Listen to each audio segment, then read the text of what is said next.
The Aeons didn't conquer us with superior numbers or bigger guns. They conquered us with this save point. To a human soldier, a firefight is a linear, terrifying progression of cause and effect. You pull the trigger, the bullet travels, the target falls. But to the Aeons, time was a draft, not a final script. They possessed temporal stutter technology, a localized biological quantum link that allowed them to reset the last 5 seconds of reality at will. We would drop a squad of Aeon warriors with a perfect ambush, only to find ourselves back at the start of the alleyway 5 seconds earlier, with the aliens already turning their weapons toward our hiding spots.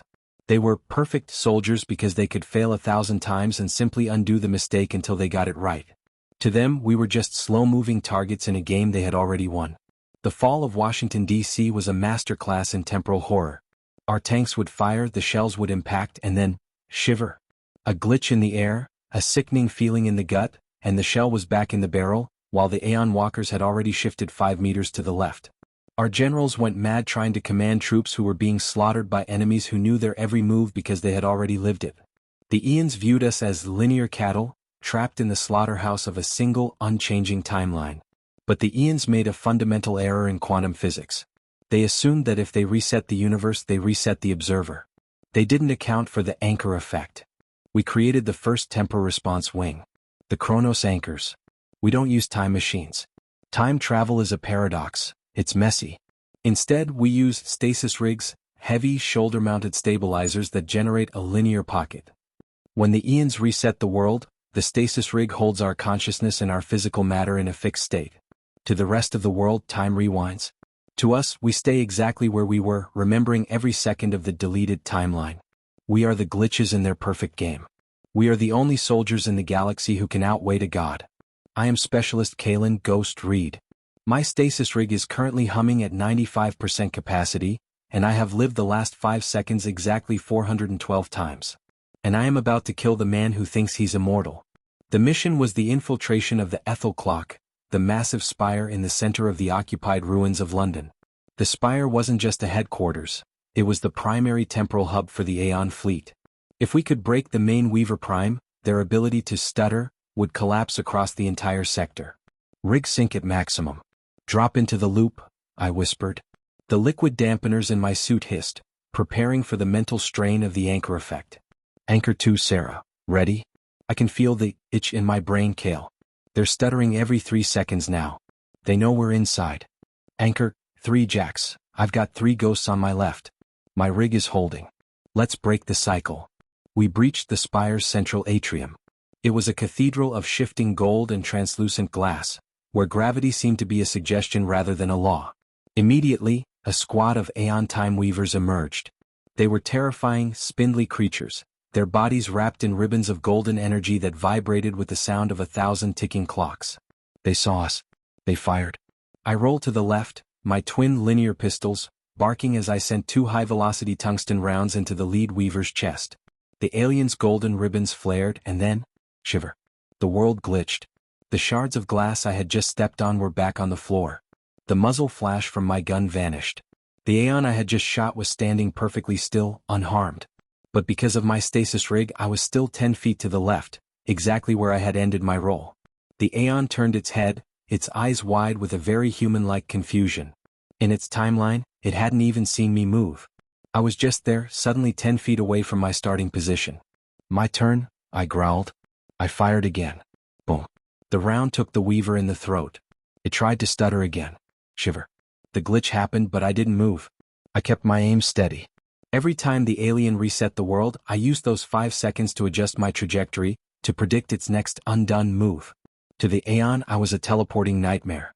To me, I was just a man standing still in a world that couldn't make up its mind. Sarah. Jax. Clear the mezzanine. Don't let them sink their stutters. Sarah was a whirlwind of chrome and violence. She was using a gravity maul, swinging it in wide arcs. Every time an Aeon tried to stutter away from her blow, the stasis rig anchored the maul's momentum. She was hitting them in the future and the past simultaneously. I watched as an Aeon Weaver was crushed into a wall by a blow that hadn't even landed yet in its own perceived timeline. We fought our way up the spire. The air was thick with temporal echoes, faint, blue-tinted ghosts of ourselves from previous loops. It was a sensory nightmare. I could see myself being shot 3 seconds ago. I could see myself reloading 2 seconds from now. But the rig kept my heart beating in the now. We reached the Weaver Prime's chamber. The Prime was a titan of golden light, suspended in the center of a rotating ring of pure energy. It wasn't just stuttering, it was shredding the timeline. The room was resetting every half second. Glitch, glitch, glitch, glitch. It was like fighting inside a broken strobe light. My stasis rig began to scream, the blue arcs of energy jumping from my shoulders to my helmet. Warning, temporal fatigue at 90%. Kale? I can't hold my form. Jax yelled.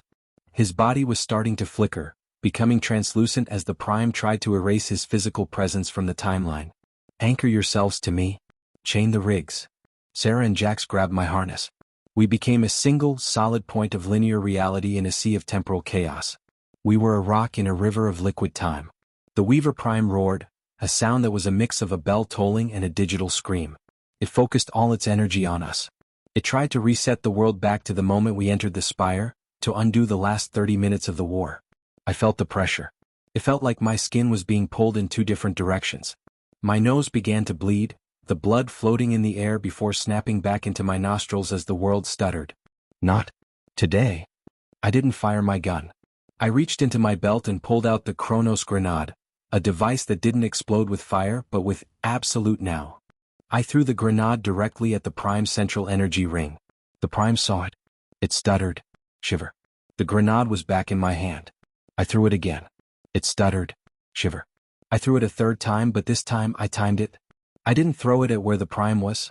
I threw it at where the Prime had been 400 loops ago. I used my memory, the memory of every deleted second, to find the one moment where the Prime stutter cycle had a microsecond of lag. Clank. The grenade latched onto the rotating ring. For the linear world. I roared. I triggered the detonation. The explosion was a blinding white sphere of static. It didn't destroy the room, it fixed it. The Chronos grenade released a massive burst of anchoring energy that forced every atom in the room to stay in the present moment. It denied the possibility of a reset. The Weaver Prime shrieked as its ribbons of golden energy were pulled taut and snapped. Without the ability to undo its injuries, the massive alien fell to the floor, its fragile, spindly body breaking under the weight of a linear gravity it couldn't escape. The spire's central ring shattered, sending shards of golden light raining down like dead stars. The stutter stopped. The air cleared. The temporal echoes vanished. The ghosts of our past selves faded into the shadows. For the first time in an hour, the world was quiet. The ticking had stopped. I slumped against a pillar, my stasis rig hissing as it bled off the excess temporal charge. My vision was blurry and my head felt like it had been through a centrifuge, but the time was now. Just now. Sarah. Jax. Report. I panted, tasting the metallic tang of real, unchanging blood. I'm whole, Kale. Bitch is gone. My watch is actually ticking again. Still standing. The Aeon fleet outside is falling out of the sky. They've lost their save points. I looked out the window of the spire. Across London, the Aeon ships were crashing. Without the ability to undo their tactical errors or pilot their ships through the perfect path, they were just clumsy, oversized targets for our orbital railguns. The invincibility of the Aeons had been a lie, a trick of the light that we had finally turned off. Humanity has proven the ultimate truth of the apex retribution. You can control the past. You can rewrite the future. You can play God with the seconds of our lives. But we are the species that knows how to endure. We are the ones who remember the pain you tried to erase. We are the Chronos-Anchors. And we don't need a second chance to kill you. The Prime is dead. The loop is broken. The time is ours. The mission is over. Now someone tell me what day it is. I think I've been in this 5-second gap for a month.